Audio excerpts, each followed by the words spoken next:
Hello everyone, welcome back to my channel. আশা করি আপনারা সবাই খুব ভালো আছেন, সুস্থ আছেন। আজ হচ্ছে কলকাতা যাব আমরা। তো আজকে সকাল সকাল আমরা ঘুম থেকে উঠে গেছি। আর এখানে না মানে দিওয়ালিটা খুব বিশাল বড় সেলিব্রেট করা হয়, কারণ তারপরেই ওদের নিউ ইয়ার, যেটা আমাদের বাঙালিদের পয়লা বৈশাখ, সেরকমই হচ্ছে গুজরাটিদের নিউ ইয়ার। তো তার জন্য এখানে সব দোকান পাশারি আর কি সব ধোয়াধুয়ি করা হয়, সমস্ত জায়গা পরিষ্কার পরিচ্ছন্ন আর কি রাখা হয়। এখানে এই দোকানটা পরিষ্কার করা হচ্ছে, ধোয়াধুয়ি করছে। সব দোকানগুলি আস্তে আস্তে করেছিল। তো আমি সকাল সকাল এখন মানে যেহেতু শীতকাল আস্তে আস্তে আসছে, সেহেতু এখন দিনটা ছোট হয়ে গেছে, ভোর হতে একটু টাইম লাগছে। এখন মোটামুটি বাজে 6:15 মতন বাজে। তো এইরকম ওয়েদার। তো আমি তাড়াতাড়ি করে সোম স্কুলে যাবে আর ওর বাবাও অফিস বেরোবে। অফিস থেকে ফেরার পথে মানে ওর বাবা অফিস থেকে ফিরে তারপর আর কি আমরা ট্রেনে যাব। বিকেলবেলা আমাদের ট্রেন আছে, বোম্বে যাব আমরা ফার্স্টে। বোম্বে থেকে তারপর আমরা যাব হচ্ছে কলকাতা, মানে হাওড়া স্টেশন নামবো। আমরা ফ্লাইটেই যাতায়াত করি, বাট আমার শাশুড়ি মার জন্য এবারটা আর কি ট্রেনে যাতায়াত করছি। কলকাতা ফিরে তারপরে সুমির বাবারও একটা অপারেশন হবে, গলাতে দুটো সিস্ট আছে, সেটা অপারেশন করতে হবে। তো সেটার জন্য ভর্তি হবে, সেটা সুস্থ হবে, তারপরে আমি যেতে পারবো আর কি আমার বাপের বাড়ি। আর এখানে আমি ধোসা বানিয়ে নিচ্ছি। ধোসাটাই টিফিনে নিয়ে গেছে, আর সুমির আজকে তাড়াতাড়ি ছুটিও দিয়ে দেবে, জানি না কেন, কিন্তু আমার তো খুব ভালোই হবে। আর সুমির বাবাই ধোসা খেয়েই গেল।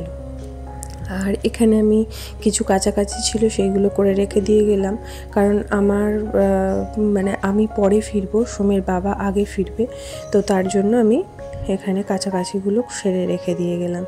আর এদিকে টুকটুক করে আমার রান্নাটাও হয়ে গেছে, ভাত হয়ে গেছে, এটা ডাল হচ্ছে, পোস্ত করেছি।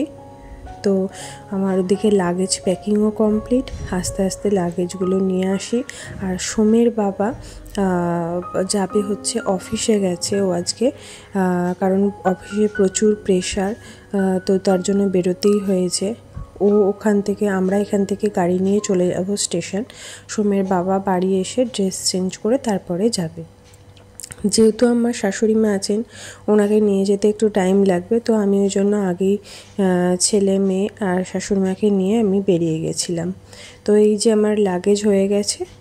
আর আমাদের সামনে যে আন্টি থাকেন, ওনাকে বলেছিলাম একটা রাইসের প্রিপারেশন করে দিতে, উনি আমাদের একবার খাইয়েছিলেন। তো সেটাই আমরা ট্রেনে খেয়েছিলাম রাত্রিবেলাতে।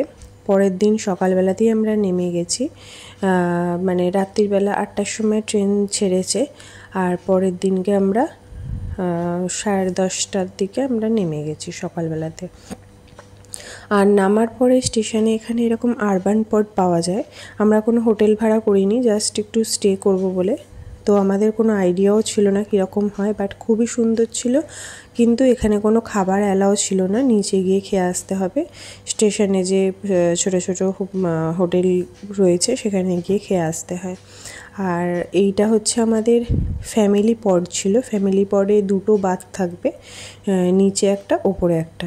আর সোমের বাবার এক্সাম ছিল, তো তার জন্য ও একটা সিঙ্গেল বাথ নিয়েছে। সিঙ্গেল বাথ মানে শুধু অনলি এরকম বেড থাকবে।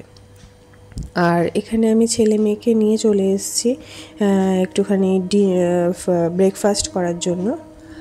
আর এবার আমরা ট্রেনে উঠেও গেছি, আমাদের বিকেলবেলা ট্রেন ছিল।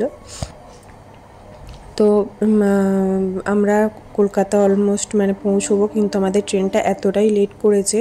বোম্বে দুরন্ত ট্রেন 8:30টায় সন্ধেবেলা নামানোর কথা ছিল, বাট আমরা নেমেছি রাত্রির 1টার সময়।